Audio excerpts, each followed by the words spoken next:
अस्सलाम वालेकुम। हमारा जो ब्रूट फोर्स के बाद नेक्स्ट जो टॉपिक है वो है डिवाइड एंड कंकर स्ट्रेटजी।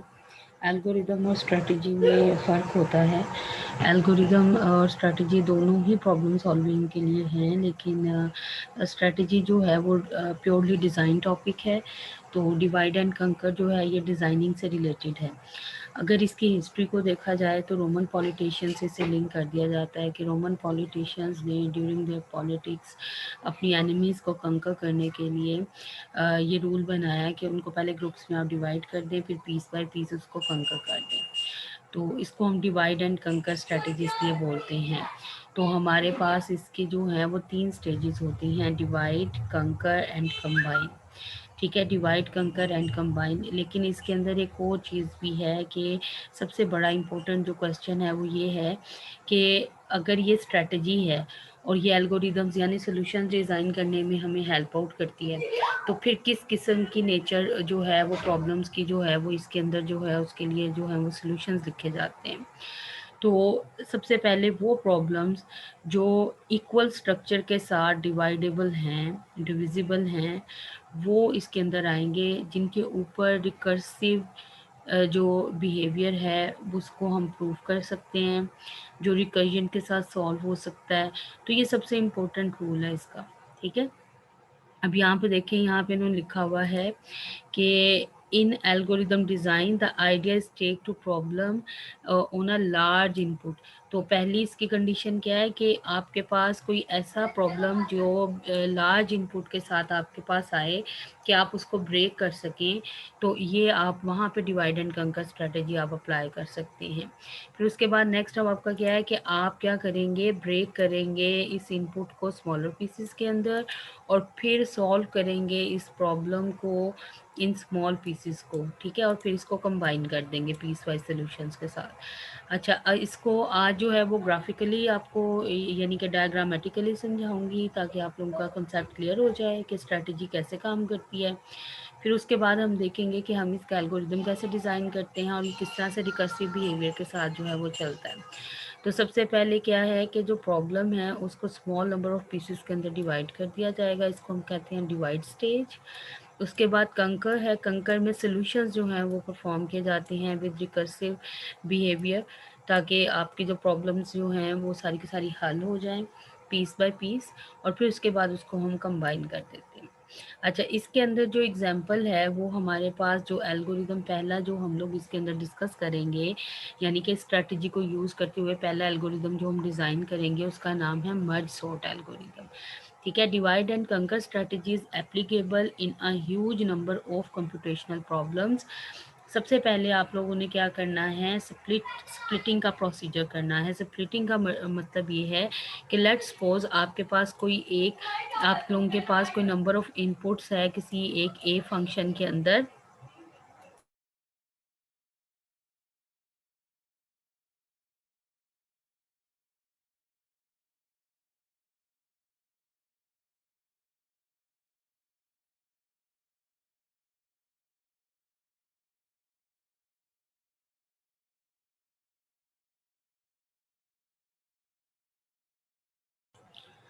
ए को स्प्लिट कर दें डाउन, मिडल से दो हिस्सों में डिवाइड कर दें, n बाई 2 कर दें सिंपली।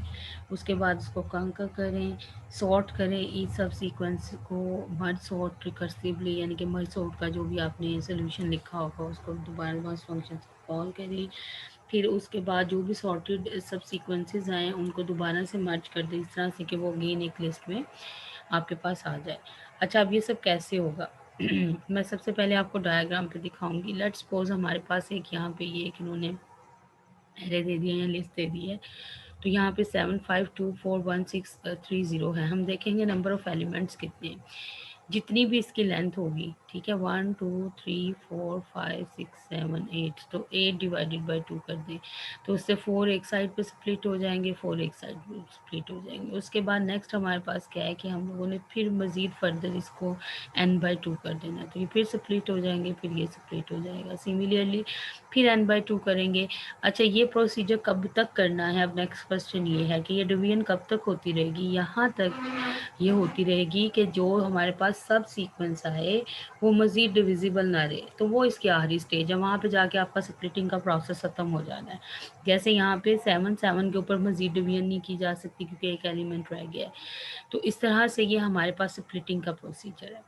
उसके बाद हमारे पास आता है कि हम लोगों ने इसकी मर्जिंग अब कैसे करनी है। अब मर्जिंग में क्या है, रिकर्सिवली कॉल करना है बार-बार सॉल्यूशन को और सॉल्यूशंस निकालने हैं। अब तो हमारा एल्गोरिदम कौन-सा हम डिज़ाइन कर रहे हैं, मर्ज सॉर्ट, ठीक है? तो सॉर्टिंग करनी है तो हम लोग इसकी सॉर्टिंग कर रहे हैं। अब हमारे पास ये 2 एलिमेंट है, हमने इसका ऑर्डर लगाया, ठीक है? तो ये पहला मसला हल हो गया। इसी तरह से 2 और 4 है, इनको ये ऑलरेडी ऑर्डर में थे तो बस इन्हें मर्ज सॉर्ट और मर्ज किया। सिमिलरली इस तरफ भी यही प्रोसीजर हो रहा होगा, ठीक है? इसको भी करेंगे। यहाँ से अब 2, 4, 5, 7 जो है इसको हमने ऑर्डर किया, मर्ज किया, इसी तरह इसको ऑर्डर मर्ज किया। सिमिलरली ये जो बाद में एंड वाले सॉल्यूशंस आए इनको आपस में मर्ज किया। तो यहाँ पे ये हमारे पास एक सॉर्टेड लिस्ट आ गई।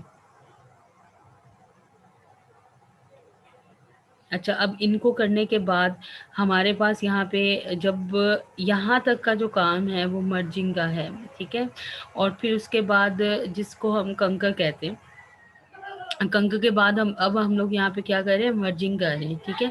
तो यहाँ पे एक्चुअली दोनों चीज़ें साथ साथ होती है, सॉर्ट भी हो रहा है, मर्ज भी हो रहा है, सॉर्ट भी हो रहा है, मर्ज भी हो रहा है। तो इस तरह से एंड पे हमारे पास एक फुल जो है वो एक सोल्यूशन आ जाता है, जो हमारे पास सॉर्टेड लिस्ट होती है, जो हम चाह रहे होते हैं वो हमारे पास आ जाती है। तो इस तरह से ग्राफिकली आपको पता चल गया होगा कि ये कैसे काम करती है ये टेक्निक और किस तरह से मर्ज सॉर्ट जो है उसको हम लोग करते हैं। अब यहाँ पे आते हैं कि मर्ज सॉर्ट के लिए हम लोगों ने एल्गोरिदम लिखा और उसके अंदर हम लोगों ने फंक्शन बनाया मर्ज सॉर्ट का, और उसके अंदर एक एरे लिया और एक इनपुट ली और एक एक जो है वो पी के साथ वेरिएबल लिया और एक आर आर के साथ लिया। अब हम लोगों ने इन दोनों का कंपैरिजन किया। अगर पी लेस देन आर है तो फिर आप लोग क्या करें, पी प्लस आर, ठीक है, P plus R divided by 2 करके उसको क्यू को असाइन कर दें। तो इस तरह से आप लोगों के पास जो है वो हम लोग एक्चुअली कर क्या रहे हैं, हम लोग पी और आर इसको कंसिडर कर रहे हैं, इन दोनों को जमा करके 2 पे तकसीम कर रहे हैं और जो मिड पॉइंट आ रहा है वो क्यू को दे रहे हैं।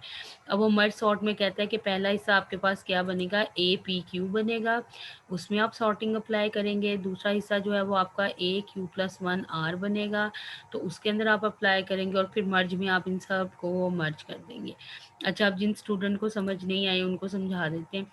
यहाँ पे उसने क्या किया, ये लिया है पी और ये लिया है आर, ठीक है? इन दोनों को डिवाइड किया है, जब पी और क्यू ये टोटल लेंथ ले लिया उसने, इसको 2 से डिवाइड किया, जो मिड पॉइंट आया उसे क्यू कह दिया। तो मिड पॉइंट हमारे पास क्या आया है, ये आया है, इसको हम कहते हैं ये क्यू है, ठीक है? तो पहला हिस्सा आपका ये वाला जो है इसको सॉर्ट मर्ज सॉर्ट इसके ऊपर अप्लाई करना है, तो ए पी क्यू लिख दिया, यानी कि आपने लिखा कि एरे लो, ठीक है? एरे में से वेरिएबल पी स्टार्ट लो और क्यू पे से एंड कर दो, ठीक है? और फिर इस तरह से मर्ज सॉर्ट आपने अगेन अप्लाई किया एरे, ठीक है? और अब क्योंकि हमने क्यू से आगे वाला एलिमेंट लेना है तो हम इसको कहेंगे ये क्या है, क्यू प्लस 1 है। तो यहाँ पे कौन सी वैल्यू आई है आपके पास, क्यू प्लस 1 में 1, ठीक है? और क्यू वैल्यू किस पे आ रही, 4 पे, तो क्यू प्लस 1 और फिर इस तरह से ये भी कहाँ तक जाएगा, आर तक जाएगा। तो ये अगला हिस्सा आ गया एरे का, इसके ऊपर भी मर्ज सॉर्ट आपने अप्लाई कर दिया और फिर आपने एंड पे सिंपली मर्ज का जो फंक्शन था वो अप्लाई कर दिया। तो यहाँ पे डिवीजन, फिजिकली जो डिवीजन है वो तो आपको समझ आ गई होगी। तो अब नेक्स्ट चलते हैं। नेक्स्ट हमारे पास क्या है, नेक्स्ट में हम लोग ये देखते हैं कि मर्ज के ऑपरेशन में क्या हो रहा है, ठीक है? तो अब यहाँ पे ये क्या था, मर्ज सॉर्ट। तो आप मर्ज सॉर्ट को ये देखिए, ये रिकर्सिव है ना, तो ये मर्ज सॉर्ट ही दोबारा दोबारा कॉल कर रहे हैं हम, मर्ज सॉर्ट दोबारा दोबारा से कॉल हो रहा है, ठीक है? और फिर मर्ज आप जो है वो लास्ट पे कॉल कर रहे हैं। तो मर्ज सॉर्ट के अंदर कुछ भी नहीं हो रहा, मर्ज सॉर्ट के अंदर सिर्फ डिवीजन हो रही है, स्प्लिटिंग हो रही है। उसके बाद आगे आता है कि आप लोगों ने मर्ज कैसे करना है। उसमें आपने एरे लिया, एक पी लिया, क्यू लिया, आर पैरामीटर लिया, फिर आपने एक जो है फिक्टिशियस एरे बनाया जिसको आपने पी आर कह दिया, और फिर इस तरह से आपने सारी वैल्यूज़ को पहले इनिशियलाइज करवाया। उसके बाद नेक्स्ट आप लोगों ने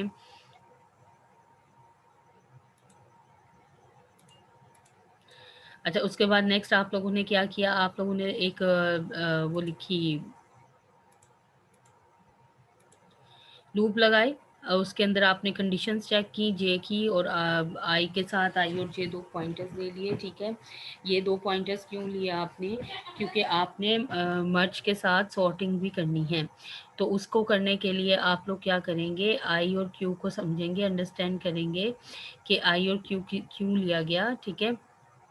पी की वैल्यू के को असाइन की, के ने आई को इनिशियलाइज किया, क्यू प्लस वन को आपने जे के साथ कर दिया। अब आपको पता होना चाहिए क्यू प्लस वन जो है वो आपका नेक्स्ट जो पोर्शन एरे का उसके लिए है।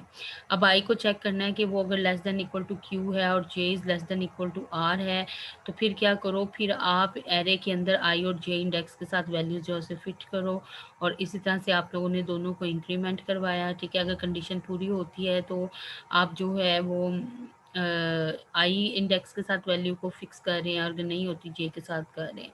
और अगर I is less than equal to Q है तो आप लोग क्या करेंगे, फिर इसी तरह से आप लोग जो है वो आई की वैल्यू को कर रहे हैं, फिर जे की वैल्यू को चेक करेंगे, फिर जे का इंक्रीमेंट जो है उसको स्टोर करवा रहे हैं ये फिक्टिशियस एरे में। तो ये फिक्टिशियस एरे एक्चुअली जो वैल्यू स्वैप हो रही है उसके लिए इस्तेमाल किया हुआ है। तो इसी तरह से पी टू आर के लिए आप आई की वैल्यूज़ को करेंगे, और फिर जितनी भी वैल्यू सॉर्ट होकर जमा होती जाएंगी बी आई में, वो सारी की सारी कॉपी कर दी जाएंगी किसमें, ए आई में, और यहाँ पे आके आपके पास क्या हो जाएगा, ये पूरे का पूरा ए आई आपको रिटर्न हो जाएगा। तो इन इन स्टेप्स को समझने के लिए आप इनको जो है वो कर सकते हैं दोबारा से ड्राई रन, और डायग्राम के लिए अंदर रहते हुए आप इसको अंडरस्टैंड कर सकते हैं। अच्छा, अब वो कहता है कि एनालिसिस करें मर्ज सॉर्ट एल्गोरिदम का। तो हम लोगों ने रनिंग टाइम को कंसीडर करना है। तो मर्ज सॉर्ट का जो प्रोसीजर है उसके अंदर 4 वेरिएबल्स जा रहे हैं, ठीक है। और n जो है वो इसकी किसके इक्वल है, r minus P plus one के denote the total length of both the left and the right sub array, ठीक है। और मर्जिंग ऑफ द फंक्शन जो है उसके लिए आप लोगों ने 4 लूप्स लगाई हुई हैं, और जिनमें ज़्यादातर जो है वो n टाइम के लिए एग्जीक्यूट हो रही हैं लूप्स। तो इसके बाद नेक्स्ट जो है हमारे पास यहाँ पे क्या है कि अगर हम सिर्फ इसके मर्जिंग ऑफ n आइटम्स को देखें तो हमारे पास जो वैल्यू आती है वो थीटा n आती है, ठीक है। और अगर हम लोग मर्ज सॉर्ट एल्गोरिदम के जो इंटायर रनिंग टाइम को देखें और उसमें हम लोग n को एक्सप्लिसिटली डिफाइन करें, तो n को अगर कांस्टेंट के साथ 1 के साथ करें तो टोटल रनिंग टाइम हमारे पास जो आता है 1, अगर 1 है तो फिर वो 1 ही रिटर्न हो जाएगा।